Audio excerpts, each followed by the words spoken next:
Hey, what up, y'all? It's me, your boy, Lil D, coming at ya from the den with another nursing video. And in today's video, I want to talk about advancing your career in healthcare, how I started from a CNA and worked my way up through the ranks, where I'm currently close to finishing my master's in science of nursing. But before we get into that, make sure you give this video a like and subscribe. Make sure you turn that notification bell on. But I post videos on this page 2 times a week, Wednesdays and Sundays, anything nursing related, not necessarily teaching, but more just talking about nursing related topics. The first thing that I want to say though is that we all start somewhere in healthcare. Some people start off as a nurse, some people start off with their masters, some people start off as a nursing assistant or even in home health without a CNA license.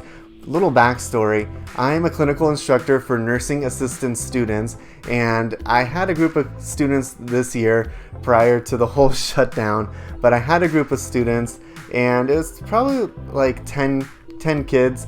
We went to a nursing home and I had 2 students that stuck out to me that had a really nasty kind of attitude. The first one was a boy, and starting off clinicals, the first day everybody is so excited.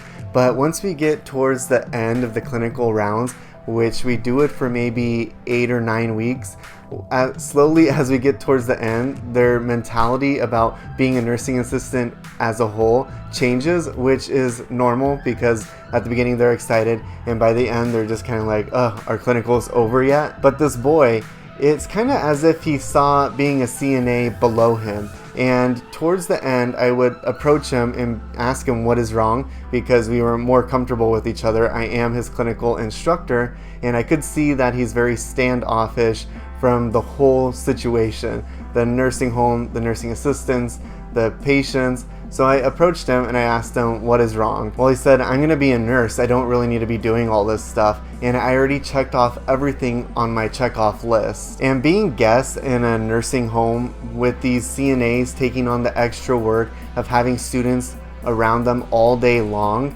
I just found that to be super disrespectful. And sure, I am proud that he's wanting to further his education, but we all start somewhere. And if you're starting as a CNA like this, how's your mentality going to be when you get into the nursing program and you're shadowing that nurse and then you're off on your own? It's not going to be very good. Then I had another girl who I had multiple issues with, but she was also being very standoffish and she wasn't wanting to participate. And when the nursing assistants would ask her to do something, you could tell that she had attitude. So I approached her as well and I asked her, what's wrong? What's going on?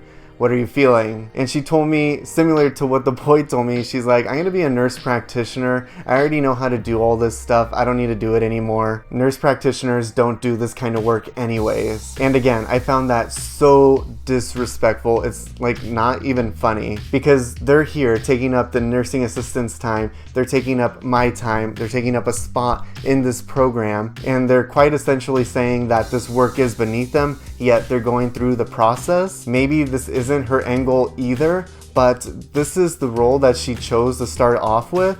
Now maybe if she didn't want to do this at all, she can just quit being a CNA and just continue through school and go and get her nurse practitioner.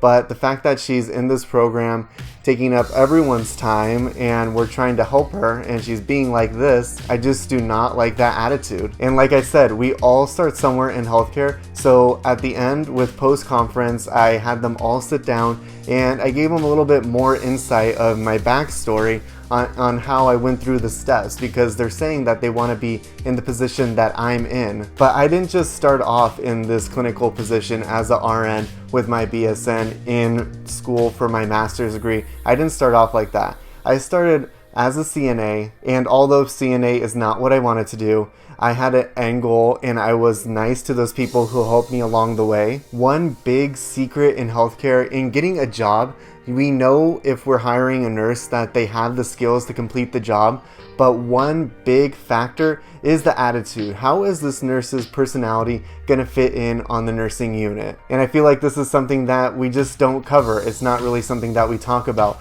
but your personality and how you're gonna fit in with the group of people that they're hiring you onto is gonna make a big difference. The main point of the story is that we all start somewhere.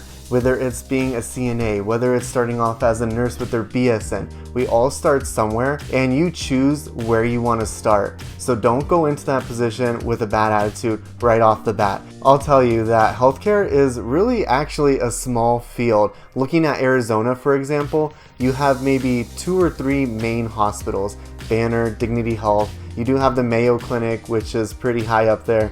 You have Phoenix Children's, but if you get banned from Banners, for example, that is maybe 12 hospitals that you have lost your chance of working at. If you then go and tarnish your reputation at Dignity Health, that is the other big brand of hospitals. And what's that going to say if you apply for Barrows or Phoenix Children's or Mayo Clinic? It's not going to look very good. So yes, I'm working on my master's now, but it's not without my experience of being a CNA and then shortly after that working as a nurse, and while working as a nurse getting my bachelor's, that I have gotten to this point of where I am and where they trust me to teach clinicals to high schoolers. That is pretty much it for this video. Make sure you give this video a like and subscribe. Like I said, I post nursing related videos 2 times a week. Make sure you hit that notification bell, that way you can be alerted anytime I post a nursing video here on this page. And make sure you comment down below and let me know what was your first job in healthcare, or what is going to be your first job if you're in nursing school at this time. I'll talk to you guys later. Thanks. Bye.